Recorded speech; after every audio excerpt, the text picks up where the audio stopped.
Welcome to Chillin' 101. We hope this video helps. You're starting now.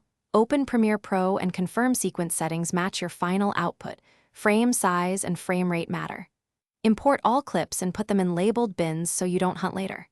Next, create a sequence by dragging your main clip to new item or choose File New Sequence to match settings.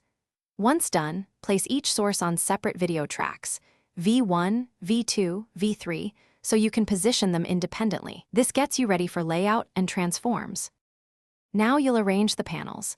Select a clip on V2 or V3 and open Effect Controls. Adjust scale and position to fit it into its pane. Hold Shift only when uniform scaling is needed. Use Program Monitor guides and safe margins to align edges. Drag guides from rulers for exact spacing. For hard splits, add crop or use a track mat to prevent overlap.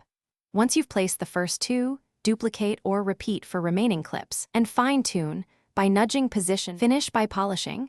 Add thin borders or drop shadows to separate panels. Use an adjustment layer with Lumetri for consistent color grade across all clips. Set your in and out points, then file Export Media. Choose H. 264 and a preset that matches target resolution. If the timeline stutters, make sure to render effects by pressing Enter or reduce playback resolution to 1/2 or 1/4. If panels misalign after export, check sequence frame size versus export setting.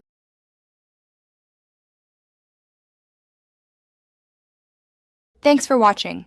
Consider subscribing if we helped you.